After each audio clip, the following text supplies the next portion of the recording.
Ya, Assalamualaikum warahmatullahi wabarakatuh. Selamat pagi kelas 76.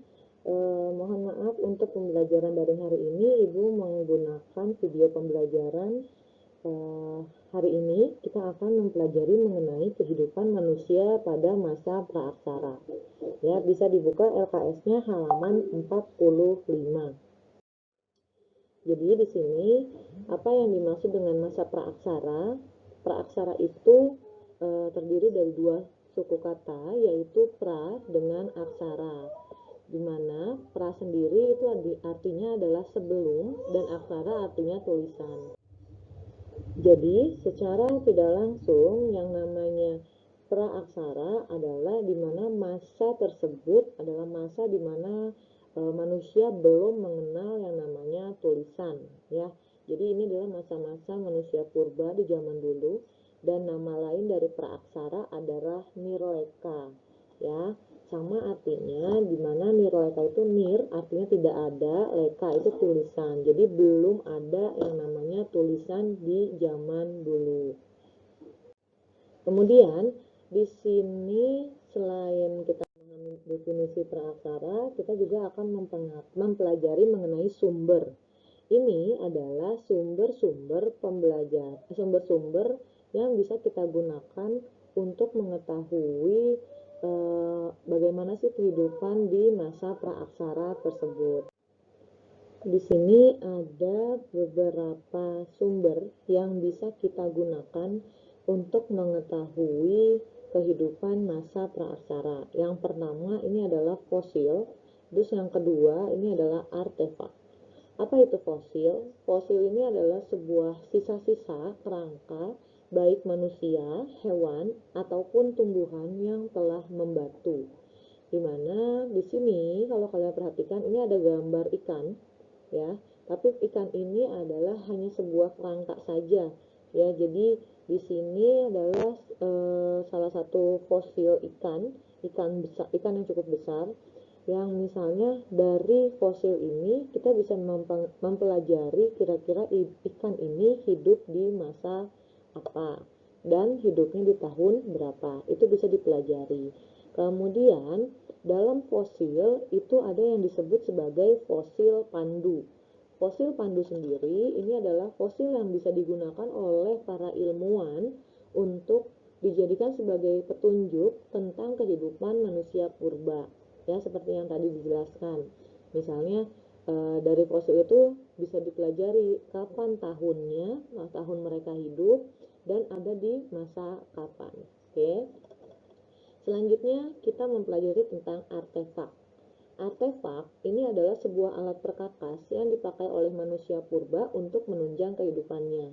Artinya di sini para manusia purba menggunakan beberapa perkakas ini untuk kehidupannya, misalnya untuk berburu, ya, kemudian untuk digunakan hal-hal lainnya sehingga kehidupannya bisa dilangsungkan. Ini adalah beberapa contoh dari artefak yang Ibu search di Google. Nanti kalian bisa melanjutkan kembali mencari informasi lebih lanjut mengenai artefak itu sendiri. Jadi ada beberapa jenis artefak yang ada di Indonesia. Salah satunya adalah seperti kapak persegi, kapak lonjong, kemudian kapak corong, arca atau patung, dan lain sebagainya. Selanjutnya, ini adalah cara menentukan umur dari peninggalan sebuah sejarah, ya. Jadi misalnya ada 3 cara untuk kita mengetahui kira-kira peninggalan tersebut ada di zaman kapan, gitu ya. Caranya ada berapa? Ada 3. Oke. Ada 3. Yang pertama ini adalah tipologi. Apa itu tipologi? Jadi kalau di sini kita bisa melihat dari benda yang ditinggalkannya. Biasanya semakin sederhana dari bentuk peninggalan budaya tersebut, maka usianya akan semakin tua, ya. Jadi kalau misalnya terbuatnya hanya dari batu, otomatis itu pasti akan jauh lebih tua. Tapi kalau semakin kompleks bahannya atau barangnya, itu lebih dianggap atau lebih bisa dipastikan bahwa peninggalannya itu adalah di umur yang baru-baru ini. Kemudian ada yang namanya stratigrafi. Kalau stratigrafi ini kita bisa melihat umur dari peninggalan tersebut didasarkan atas lapisan tanah. Kira-kira gitu ya, kalau dalam pelajaran IPA kan kamu mempelajari lapisan tanah tuh. Nah, di situ nanti bisa kalian lihat barang peninggalannya itu ada di dalam lapisan yang mana gitu. Karena biasanya kalau benda peninggalannya ada di lapisan yang paling bawah, maka bisa dipastikan barang tersebut peninggalan di masa yang sangat tua sekali ya. Selanjutnya ini adalah kimiawi. Nah, kalau kimiawi ini kita bisa melihat unsur-unsur kimia yang terkandung di dalam barang peninggalan tersebut ya. Jadi kalau dilihat di sini unsur kimia ini juga akan bisa menentukan umur dari si peninggalan prasejarah atau praaksara barang-barang tersebut. Nah, kemudian ini adalah berakhirnya zaman praaksara. Berakhirnya zaman praaksara di sini yang bisa dijelaskan itu ada 4 negara. Yang pertama adalah Mesir, kemudian Mesopotamia atau sekarang disebut sebagai Irak, India, dan yang terakhir adalah Indonesia. Untuk negara Mesir sendiri, berakhirnya masa praaksara itu sekitar 4000 sebelum Masehi. Sedangkan untuk di Irak itu sekitar 3000 sebelum Masehi, India 2500 sebelum Masehi, kalau di Indonesia sendiri kurang lebih ada di abad ke-5. Kalau di Indonesia kita bisa mengetahui zaman praaksara itu dari mana? Nih, kalian bisa melihat di prasasti Yupa. Ini adanya di wilayah Kalimantan di aliran Sungai Mahakam. Itu dijelaskan bahwa berakhirnya masa praaksara kurang lebih di abad ke-5 ya. Selanjutnya kita akan mempelajari apa itu sejarah.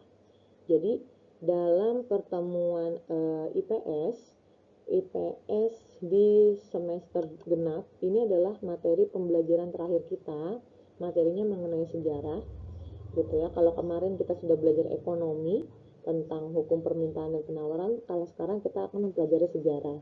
Sejarah, apa sih itu sejarah? Jadi sejarah itu adalah ilmu yang mempelajari segala peristiwa atau kejadian yang telah terjadi pada masa lampau. Nah, yang dipelajari apa saja?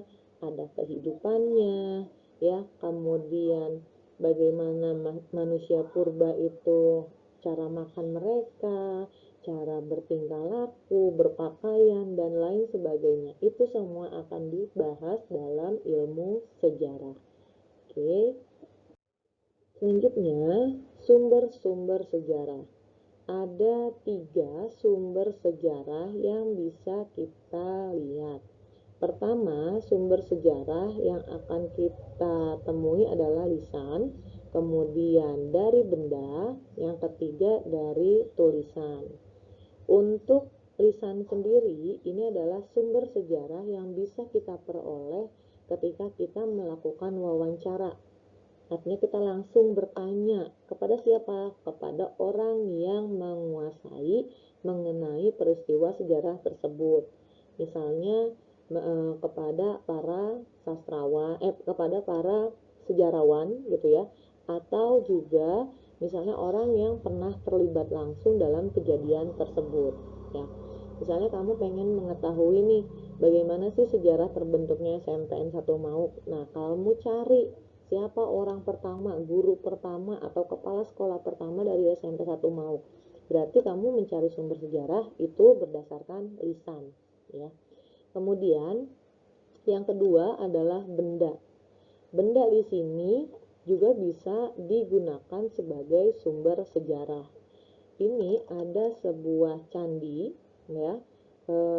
Candi ini itu menjelaskan mengenai peninggalan-peninggalan di masa lampau, sejarah-sejarah di masa lampau.